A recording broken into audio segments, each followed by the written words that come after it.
بسم اللہ الرحمن الرحیم۔ میں دلہن بنی بیٹھی تھی کہ اچانک میری پاگل ساس کمرے میں بھاگتی ہوئی آئی تو شوہر بولا، بے شک یہ پاگل ہیں لیکن میری ماں ہے، اور یہ جو بھی مانگے نا انہیں دے دینا، انکار مت کرنا پلیز۔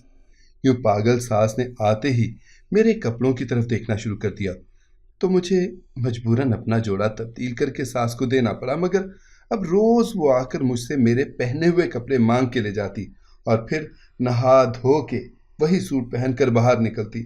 اب میں تنگ آ چکی تھی۔ ایک دن میں نے اس سے جان چھڑانے کے لیے اپنی قمیص اتاری اور اس میں ایک چھوٹا زہریلا سانپ چپکا کر ساس کو دے دیا۔ کچھ دیر کے بعد وہ باتھ روم میں سے وہی سوٹ پہن کر باہر نکلی تو مجھے مسکراتی نظروں سے دیکھنے لگی، لیکن اس وقت میری روح تک کانپ گئی جب مجھے اپنی ہی قمیض میں حرکت۔ آج میں بہت خوش تھی، میری زندگی کا سب سے بڑا دن تھا۔ میں شادی ہو کر اپنے سسرال آئی تھی اور اپنے بیڈ پر بیٹھی اپنے شوہر کا انتظار کر رہی تھی۔ ہر لڑکی کا یہی تو خواب ہوتا ہے کہ اسے ایک اچھا اور من پسند جیون ساتھی ملے۔ میری شادی بھی جس لڑکے سے ہوئی تھی وہ ایک خوبصورت اور پڑھا لکھا نوجوان تھا، اور ہم دونوں ایک ساتھ بہت عرصے سے ایک ہی یونیورسٹی میں پڑھتے آئے تھے، اس لیے بہت اچھی طرح ایک دوسرے کو جانتے تھے۔ یہ ہم دونوں کی پسند کی شادی تھی، اور مجھے سب سے زیادہ سکون اس بات کا بھی تھا کہ میرے سسرال میں زیادہ لوگ نہیں تھے، بس میری ایک ساس ہی تھی اور کوئی نہیں تھا۔ لیکن شادی سے پہلے تک میں یہ نہیں جانتی تھی کہ میری ساس ایک پاگل عورت ہے۔ میرے شوہر نے کبھی بھی یہ بات شادی سے پہلے مجھے نہیں بتائی تھی۔ میرا شوہر جب کمرے میں آیا تو میں شرما کر گھونگھٹ نکال کر بیٹھ گئی۔ یوں تو ہم دونوں ایک دوسرے کو بہت عرصے سے جانتے تھے، لیکن نکاح کے بعد تو رشتہ ہی بدل جاتا ہے۔ مجھے بھی آج سب کچھ نیا نیا لگ رہا تھا۔ میرے شوہر نے مجھے تحفے تحائف دیے، میری تعریف کرنے لگا کہ اتنے میں کمرے کا دروازہ بجنے لگا۔ شوہر نے فوراً اٹھ کر دروازہ کھولا تو ان کی ماں باہر کھڑی ہوئی تھی۔ وہ اپنی ماں کو ہاتھ پکڑ کر اندر لے آئے اور اندر لا کر میرے برابر میں بٹھا دیا۔ مجھے یہ سب کچھ عجیب سا لگا۔ میرے شوہر مجھے بتانے لگے، دیکھو میری امی کا ذہنی توازن ٹھیک نہیں ہے، میری ماں تھوڑی پاگل ہیں، تم ان کا خیال رکھنا اور انہیں کسی بھی بات کے لیے کبھی انکار مت کرنا پلیز، کیونکہ ان کی کسی بات کے لیے انہیں اگر تم منع کرو گی نا تو انہیں دماغی دورہ پڑ جائے گا اور ان کی حالت بگڑ جائے گی۔ ڈاکٹر کہتا ہے کہ ماں کی ہر بات کا خیال رکھا جائے اور انہیں بالکل چھوٹے بچوں کی طرح سے سنبھالا جائے۔ اپنے شوہر کی بات سن کر میں نے انہیں تسلی دی، ارے یہ تو کوئی مشکل بات ہی نہیں ہے، آپ میرے شوہر ہیں اور آپ کی ماں بالکل میرے لیے میری ماں جیسی ہی ہیں۔ میں بھی اس کا خیال رکھنے کے لیے تیار ہو گئی۔ اتنے میں میری ساس نے جو پورا کمرہ غور سے دیکھ رہی تھی اچانک ہی میرے جوڑے کی طرف دیکھنا شروع کر دیا، اور میرے شوہر نے مجھے اشارے سے سمجھایا کہ انہیں یہ جوڑا چاہیے۔ یہ سن کر میں ایک دم چونک اٹھی کہ انہیں دلہن کا جوڑا کیوں چاہیے تھا، یہ میں انہیں کیسے دیتی؟ لیکن میں نے ابھی تو اپنے شوہر سے وعدہ کیا تھا کہ میں ان کی ماں کی کسی بات سے کبھی انکار نہیں کروں گی، اسی لیے میں نے فوراً جوڑا تبدیل کیا اور ان کے حوالے کر دیا۔ تھوڑی دیر بعد وہ میرا ہی جوڑا پہن کر پورے گھر میں گھوم رہی تھیں۔ عمر کے اس حصے میں وہ دلہن والے کپڑوں میں کچھ عجیب تو لگ رہی تھی، لیکن میں جانتی تھی کہ وہ تو پاگل ہیں۔ وہ جوڑا لینے کے بعد انہیں سکون آ گیا تھا اور وہ ہمیں چھوڑ کر چلی گئیں۔ اس طرح ہم دونوں نے اپنی ازدواجی زندگی شروع کی، لیکن میں نہیں جانتی تھی کہ اب یہ سب کچھ میری زندگی کا ایک حصہ بننے جا رہا ہے۔ اگلے دن صبح جب وہ کمرے میں آئیں تو میں تیار ہو رہی تھی کہ اچانک ہی وہ میرے گلے میں پہنے ہار کی طرف دیکھنے لگی۔ میں حیران ہوئی کہ کیا انہیں میرا پہنا ہوا سونے کا ہار چاہیے تھا؟ ابھی میں سوچ ہی رہی تھی اور میں نے ہار ان کی طرف بڑھایا نہیں تھا، اتنے میں وہ آوازیں نکالنے لگیں۔ وہ کچھ عجیب سی آوازیں تھیں اور میرے شوہر ان کی آوازیں سن کر کمرے میں آ گئے اور مجھے کہا، ارے یار یہ تم سے کچھ مانگ رہی ہیں، دیکھو اماں کو کیا چاہیے۔ اور میں سمجھ گئی کہ انہیں میرے گلے میں پہنا ہوا ہار چاہیے جو مجھے میری ماں نے شادی پر دیا تھا۔ میں نے اپنی ساس کی حالت کو مد نظر رکھتے ہوئے اپنی ماں کا سونے کا ہار بھی ان کے حوالے کر دیا، مگر آج میں کچھ اچھا محسوس نہیں کر رہی تھی۔ میرا شوہر دفتر سے آتے ہی گھنٹوں ان کے پاس بیٹھا رہتا، خود انہیں اپنے ہاتھوں سے کھانا کھلاتا، ان کے نخرے اٹھاتا، اور جب تک وہ سونے کے لیے لیٹ نہیں جاتی وہ کمرے میں نہیں آتا۔ شروع میں تو مجھے یہ سب کچھ مشکل نہیں لگا، کیونکہ میں یہی سوچ رہی تھی کہ وقت کے ساتھ ساتھ سب کچھ ٹھیک ہو جائے گا اور مجھے بھی عادت ہو جائے گی۔ لیکن جیسے جیسے دن گزر رہے تھے میں ان باتوں سے پریشان ہو رہی تھی۔ دیکھتے ہی دیکھتے میرے جہیز میں ملی ہوئی چیزیں میری ساس کے پاس چلی گئیں اور میرے پاس صرف گنتی کے کپڑے ہی بچے تھے، جبکہ میں اپنی شادی کے جہیز میں 50 جوڑے لے کر آئی تھی اور اب میرے پاس مشکل سے 10 جوڑے بچے تھے۔ میں جو کپڑے پہنتی میری ساس کو وہی کپڑے پسند آ جاتے، میں جو زیور پہنتی میری ساس کو وہی چاہیے ہوتا۔ میں ان کے اس پاگل پن سے پریشان ہو چکی تھی۔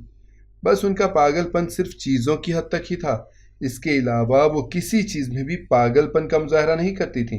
وہ گھر میں بالکل صحیح طرح سے رہتی تھیں، نہ ہی مجھے تنگ کرتی تھیں، نہ ہی انہوں نے کبھی مجھے کچھ کہا۔ لیکن جیسے ہی میں کوئی بھی نئے کپڑے یا زیور پہنتی تو انہیں وہی چاہیے ہوتا۔ میں سمجھ رہی تھی کہ انہیں نئی چمکتی ہوئی چیزوں کا شوق ہے۔ میرا شوہر مجھے لے کر ہنی مون پر جانا چاہتا تھا، لیکن مسئلہ وہی تھا کہ ان کی اماں پاگل تھی اور ہم ان کو اکیلا نہیں چھوڑ سکتے تھے۔ میں جو شادی کے وقت یہ سوچ کر خوش تھی کہ میرے سسرال میں ایک ساس کے علاوہ اور کوئی نہیں، اب پچھتا رہی تھی کہ شاید کوئی ہوتا تو یہ مسئلہ درپیش نہ ہوتا۔ میں نے اپنے شوہر سے کہا، اپنی ماں کو میرے گھر یعنی میری امی کے پاس چھوڑ دیں۔ یہ سن کر میرا شوہر غصے میں آ گیا اور کہنے لگا، میں اپنی ماں کو ایک لمحے کے لیے بھی غیروں کے حوالے نہیں کر سکتا۔ اور یہ کہہ کر اس نے ان کا ٹکٹ بھی لے لیا۔ اب ہنی مون پر ہم 2 کے بجائے 3 لوگ گئے تھے، جن میں میری ساس بھی شامل تھی۔ وہاں جا کر بھی ان کی حرکتوں میں کوئی تبدیلی نہیں آئی، ان کا پاگل پن اپنی جگہ قائم تھا۔ وہاں پر بھی جو چیز میں نے اپنے لیے خریدی وہ انہوں نے فوراً میرے ہاتھ سے جھپٹ لی۔ جس چیز پر میں ہاتھ رکھتی وہ اسے فوراً اٹھا لیتی اور بچوں کی طرح خوش ہو کر تالیاں بجانے لگتی، اور میرا شوہر خوشی خوشی مجھ سے پہلے انہیں وہ چیز دلا دیتا۔ اب آہستہ آہستہ یہ سب چیزیں میری برداشت سے باہر ہو رہی تھیں۔ میری شادی کو 3 مہینے ہونے والے تھے اور ایک دن بھی ایسا نہیں گزرا تھا کہ جب میری ساس نے مجھ سے کوئی چیز نہ لی ہو۔ لیکن بات صرف چیزوں کی نہیں تھی، وہ صرف وہی چیزیں لیتی جو میری پسندیدہ ہوتی۔ شاید ان کی اور میری پسند ایک جیسی ہی تھی۔ اب تو کبھی کبھی میں اپنے شوہر سے اس بات کا گلہ کرنے لگتی، جس پر میرے شوہر نے مجھے سمجھایا، دیکھو مجھے پیسوں کی کوئی کمی نہیں ہے اور میں تمہیں اس سے بہترین چیزیں لا دوں گا، لیکن اپنی ماں کی دی ہوئی چیزوں میں سے زیادہ ایک بیٹی کو بھلا اور کون سی چیزیں عزیز ہو سکتی ہیں؟ لیکن ہر وہ چیز جو میری ماں نے مجھے دی تھی وہ اب ان کی ماں کے پاس تھی۔ میرے لیے یہ سب بہت مشکل ہو چکا تھا اور میری ساس کا یہ عمل کم ہونے کے بجائے دن بدن بڑھتا جا رہا تھا۔ وہ راتوں کو ہمارے کمرے کا دروازہ پیٹنے لگتی اور جب میرے شوہر دروازہ کھولتے وہ فوراً کمرے میں آ کر بیٹھ جاتی۔ گھنٹوں بیٹھنے کے بعد وہ میری کسی نہ کسی چیز کو پسند کر لیتی اور پھر اپنے ساتھ لے کر جاتی۔ اب تو میرے شوہر مجھے نہ شام کو وقت دے پاتے تھے اور نہ ہی رات کو۔ میرا دل چاہتا تھا کہ وہ رات کو سکون سے سو جائیں اور ہمارا دروازہ نہ پیٹیں۔ میں نہیں جانتی تھی کہ یہ سب کچھ کب تک چلنے والا ہے۔ اب تو میں خود ذہنی مریضہ ہوتی جا رہی تھی۔ ان کی حرکتوں نے مجھے ڈپریشن میں مبتلا کر دیا تھا۔ میری ساس مستقل دوائیاں بھی استعمال کرتی تھیں، لیکن نہ جانے انہیں نیند کیوں نہیں آتی تھی۔ میں نے بہت کوشش کی کہ انہیں نیند کی دواؤں کے ذریعے کم از کم رات کو ہی سلا دوں، لیکن کتنی بھی دوائیاں دے دو انہیں اثر ہی نہیں ہوتا تھا۔ جتنی دیر میرا شوہر دفتر میں ہوتا وہ اتنی دیر سوتی رہتی، اور جیسے ہی میرا شوہر گھر واپس آتا وہ اٹھ کر بیٹھ جاتی۔ بہت دفعہ میں نے انہیں یہ کہہ کر نیند کی دوا پکڑائی، ڈاکٹر نے آپ کی دوائیاں تبدیل کر کے بھجوائی ہیں، لیکن وہ کبھی وہ دوا کھانے کے بعد نہیں سوئیں۔ شاید ان پر کوئی دوا اثر نہیں کرتی تھی۔ ایک دن جب میں نے چھپ کر انہیں دیکھا تو مجھ پر ایک ایسا راز کھلا جسے جان کر میرے قدموں تلے سے زمین نکل گئی۔ لیکن میں یہ بات ابھی اپنے شوہر کو نہیں بتا سکتی تھی، کیونکہ میرا شوہر اپنی ماں سے بہت محبت کرتا تھا اور بغیر کسی ثبوت کے وہ کبھی مجھ پر یقین نہ کرتا۔ آج تو انہوں نے حد ہی کرتی تھی۔ جو میرے شوہر نے مجھے منہ دکھائی میں تحفہ دیا تھا وہ مجھ سے وہی لاکٹ مانگ رہی تھیں، اور جب میں نے تھوڑی دیر ان کی اس طرح دیکھنے کو نظر انداز کیا تو وہ عجیب عجیب آوازیں نکال کر شور ڈالنے لگیں۔ آج میں ڈھیٹ بن گئی تھی۔ میرا شوہر شاید جلدی دفتر سے لوٹ آیا تھا۔ جیسے ہی وہ کمرے میں داخل ہوا تو اپنی ماں کی آوازیں سن کر مجھ پر غصہ ہونے لگا۔ کیا ہو گیا تمہیں؟ کیوں نہیں انہیں ان کی مطلوبہ چیز دے رہی ہو؟ جس پر میں نے اپنے شوہر کو کہا، یہ مجھ سے منہ دکھائی والا تحفہ مانگ رہی ہیں۔ تو میرے شوہر نے کہا، تو پھر تم دے کیوں نہیں رہی ہو؟ یہ سن کر تو جیسے مجھے غصہ ہی آ گیا اور میں نے کہا، آپ کا دماغ تو ٹھیک ہے، اب کیا منہ دکھائی کا تحفہ بھی آپ کی ماں کے گلے میں باندھ دوں؟ یہ سن کر میرا شوہر ہتھے سے اکھڑ گیا اور مجھے ڈانٹ کر کہنے لگا، ابھی اور اسی وقت یہ لاکٹ میری ماں کے حوالے کرو، سمجھیو، ورنہ میں تمہیں گھر سے نکال باہر کھڑا کروں گا۔ اپنے شوہر کی یہ بات سن کر تو میری جان ہی نکل گئی کہ کیسے وہ مجھے سیکنڈوں میں اپنے گھر سے نکالنے کی بات کر رہے تھے۔ میں نے روتے ہوئے وہ لاکٹ اتار کر اپنی ساس کے حوالے کیا۔ وہ خوشی سے تالیاں بجاتی ہوئی کمرے سے نکل گئی، لیکن میری تو جیسے دنیا ہی اجڑ گئی تھی۔ آج مجھے اپنی اوقات سمجھ میں آ رہی تھی۔ میرے شوہر کی ماں کے آگے میری حیثیت ایک تنکے سے بھی زیادہ نہیں تھی۔ مجھے اپنی ساس کی سچائی معلوم تھی، لیکن آج میں دیکھ چکی تھی کہ اگر میں اپنی ساس کے خلاف ایک لفظ بھی کہتی تو میرے ساتھ کیا کچھ ہو سکتا تھا۔ لہٰذا میں نے فی الوقت خاموش رہنے میں ہی عافیت جانی۔ تھوڑی دیر بعد جب میرے شوہر کا غصہ ٹھنڈا ہوا تو وہ مجھے پیار سے سمجھانے لگے، دیکھو یار، پلیز تم میری ماں کو کسی بھی چیز کے لیے انکار نہ کیا کرو۔ میرے شوہر نے مجھے بتایا، میرے والد کا اسی وقت انتقال ہو گیا تھا جب میں صرف 4 سال کا تھا، اور میری ماں نے اکیلے ہی مجھے پال پوس کر بڑا کیا۔ بہت جلدی بیوہ ہو جانے کی وجہ سے اور بہت زیادہ محنت کرنے کی وجہ سے وہ اپنا ذہنی توازن برقرار نہیں رکھ سکیں، اور جب میں 16 سال کا ہوا تھا تو میری ماں کو اس طرح کے دورے پڑنے شروع ہو گئے تھے۔ ڈاکٹر کو دکھانے سے پتہ چلا کہ شدید ذہنی دباؤ کی وجہ سے ان کی یہ حالت ہوئی ہے، اور اگر ہم ان کا خیال نہیں رکھیں گے تو ان کی حالت مزید بگڑتی چلی جائے گی۔ میری ماں نے ساری زندگی مشکلات دیکھی ہیں، انہوں نے کبھی نیا جوڑا نہیں پہنا، کوئی اچھی چیز استعمال نہیں کی۔ شاید اسی لیے تو تمہاری نئی نویلی چیزوں کو دیکھ کر وہ بہت زیادہ خوش ہوتی ہیں اور انہیں استعمال کرنا چاہتی ہیں۔ تم پلیز اپنا دل بڑا کر کے انہیں اپنی چیزیں دے دیا کرو۔ اپنے شوہر کی باتیں سن کر وقتی طور پر تو میں خاموش ہو گئی، لیکن میرا دل اپنی ساس کی طرف سے بے حد برا ہو چکا تھا۔ میری ساس جو کھیل کھیل رہی تھیں وہ انتہائی خوفناک تھا، اور جس دن ان کا سچ کھلتا تو سب کچھ تباہ و برباد ہو جاتا۔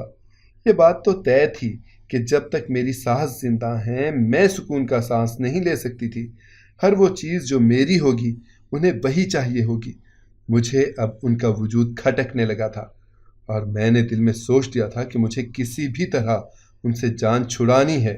اور پھر ایک دن میں نے ایک منصوبہ بھی تیار کر لیا۔ ہماری گلی میں اکثر ایک سانپ والا آیا کرتا تھا۔ میں نے اس سے ایک چھوٹا سا زہریلا سانپ خریدا جو بالکل ایک انگلی کے برابر تھا، اور اپنا ایک نیا جوڑا نکال کر بہت احتیاط سے اسی جوڑے پر وہ سانس چپکا دیا، اور جان بوجھ کر اس جوڑے کو بستر پر اس طرح پھیلایا کہ جیسے میں ابھی نہا کر کپڑے بدلنے والی ہوں۔ اتنے میں میری ساس میرے کمرے میں آئی اور میرا نیا جوڑا دیکھ کر دوبارہ سے شور مچانے لگی۔ میں نے خوشی خوشی وہ جوڑا اٹھا کر ان کے حوالے کر دیا اور خود گنگناتی ہوئی باورچی خانے میں چلی آئی۔ میں نے اپنے لیے دوسرا جوڑا نکال کر رکھا ہوا تھا۔ مجھے بس کھانا پکا کر نہانے کے لیے ہی جانا تھا، اور میں بہت خوش تھی کہ آج میری جان چھوٹنے والی ہے۔ پہلے میں نے یہ سوچا تھا کہ اپنی ساس کا راز فاش کرنے کی کوشش کروں گی، لیکن مجھے سمجھ آ گیا تھا کہ یہ بہت مشکل کام ہے، اسی لیے میں نے یہ دوسرا راستہ اختیار کیا تھا۔ میں جانتی تھی کہ جو میں کر رہی ہوں وہ بالکل بھی ٹھیک نہیں ہے، لیکن جو میری ساس نے کیا وہ اس سے بھی زیادہ غلط تھا۔ تھوڑی ہی دیر میں میری ساس کپڑے بدلنے کے لیے چلی گئی، اور اسے جاتا دیکھ کر میں بھی فریش ہونے کے لیے چلی گئی۔ جب میں واپس نکلی تو میری ساس مجھ سے پہلے باہر نکل چکی تھی، اور وہ وہی نیا جوڑا پہن کر اور میرا سونے کا ہار پہن کر بہت مسکراتی آنکھوں سے مجھے دیکھ رہی تھیں، جیسے مجھے جلانا چاہتی ہوں۔ آج میں جلنے والی نہیں تھی، لیکن کچھ ہی سیکنڈز میں میری جان نکل گئی جب مجھے محسوس ہوا کہ میری شرٹ میں پیچھے کی جانب کچھ حرکت سی ہو رہی ہے۔ میں نے اپنی ساس کی طرف دیکھا تو ان کی آنکھیں مجھے بہت کچھ کہہ رہی تھیں، اور پل بھر میں ہی مجھے سمجھ آ گیا تھا کہ پوری